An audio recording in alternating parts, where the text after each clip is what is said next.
There is a strange paradox at the center of inner life. The more tightly something is held, the further it seems to move away. Love, answers, clarity, opportunities, even spiritual experiences, when grabbed with desperation, they slip like water through clenched fists. On the surface, it looks like being committed or really wanting it.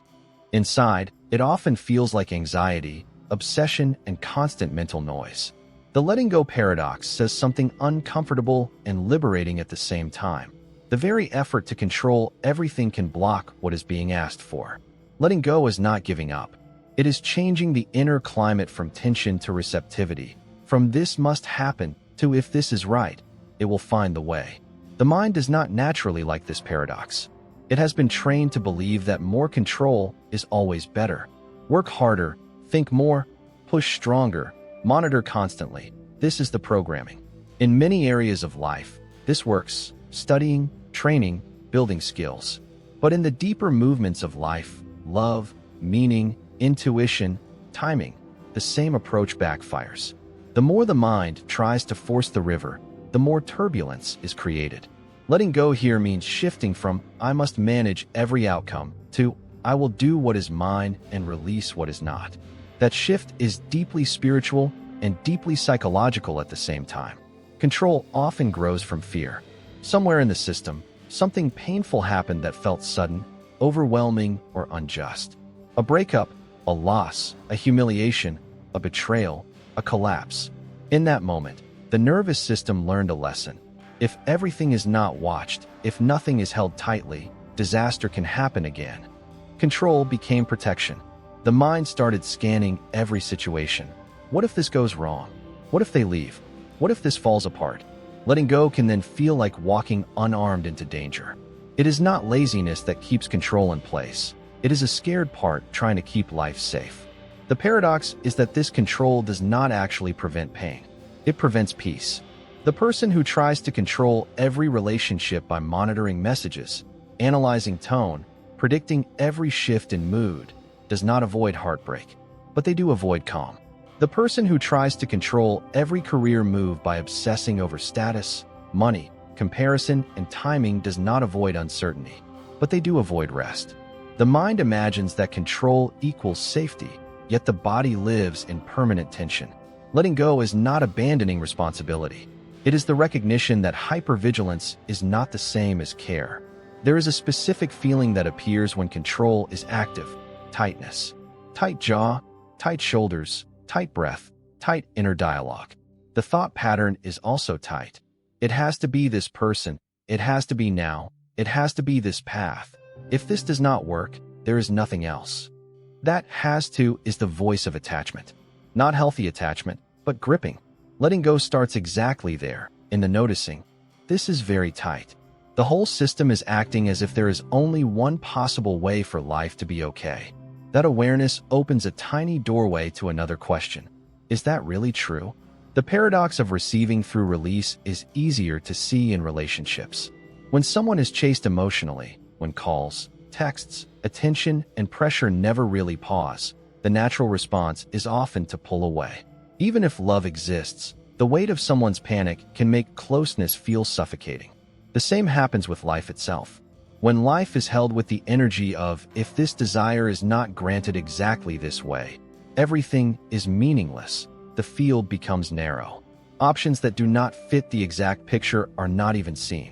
Letting go here means widening the field. This desire matters, but it is not the only possible path to fulfillment. Suddenly, other ways for goodness to arrive become visible. There is a misunderstanding around letting go that says, letting go means no longer caring. In reality, letting go often means caring differently. Instead of caring with anxiety, control, and self-attack, caring with trust, boundaries, and respect. A parent who lets a child take a small risk does not love less. That parent trusts the child's capacity and the process of learning. In the same way, letting go spiritually is a kind of trust. There is a part inside that can walk, learn, choose, and recover. Life is not being left completely unattended. Control says, if everything is not managed, nothing will work. Letting go answers, not everything depends on this one pair of hands. There is also a more mystical angle to the letting go paradox. Many spiritual traditions describe a moment when striving quiets and something deeper shines through. Intuition, grace, guidance, synchronicity. These moments rarely come while the mind is screaming and grabbing. They often appear in the pause after surrender. Not the helpless surrender of "there is no hope," but the conscious surrender of "my best has been done. The rest is not in my jurisdiction." This attitude clears the inner sky. Thoughts still pass, emotions still move, but there is more space between them. In that space, new possibilities can be seen that pressure alone could not reveal. Psychologically, letting go changes the relationship with outcome. When the mind is fused with success or failure, every action feels like a life or death event. A conversation becomes a final exam. A date becomes a verdict on worthiness. A project becomes the only chance. Letting go loosens this fusion. The narrative shifts from "if this goes badly, it means something about identity," to "if this goes badly, it will be painful, but it will be information, not a sentence." This mental reframing reduces the emotional cost of each step. With less cost attached, more honest and aligned actions become possible. A practical way to touch this paradox is to notice where life feels like a clenched fist. Which desire is held with so much fear that even imagining letting it breathe brings panic. A certain person, a specific career, a timeline, an image of who to become. The mind might say, "if this is not held tightly, it will be lost." The deeper reality might be, "if this is held tightly forever, there will be no room for anything else that could also bring meaning." The tension around that desire can be softened without discarding the desire itself. It is the grip that is released, not the longing for a good life. Letting go also includes letting go of specific stories about how things must happen. It must be fast. It must be easy. It must be visible. These stories put unnecessary pressure on the process. A seed does not break the soil the day after it is planted. It spends time unseen, forming roots. From the outside, it looks like nothing is happening. Inside the ground, everything is happening. Many inner processes are like this. The paradox is that when the demand for speed is let go, growth often feels smoother, and sometimes even faster, because energy is no longer wasted on constant evaluation. Control can creep into spiritual practice itself. Meditation becomes a performance. Was this deep enough today? Prayer becomes a negotiation.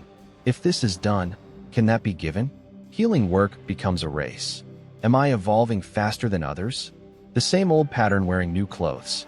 Letting go in this realm looks like practicing without scoreboard obsession, sitting in silence without measuring, speaking to the sacred without demanding a sign every time, doing inner work because it is truthful, not just because it might deliver a specific external result.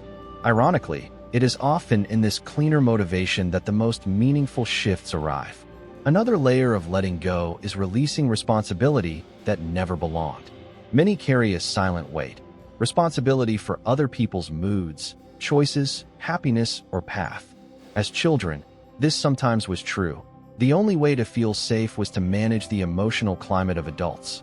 As adults, that old role continues, even when it is no longer needed or effective. Letting go here is painful and freeing.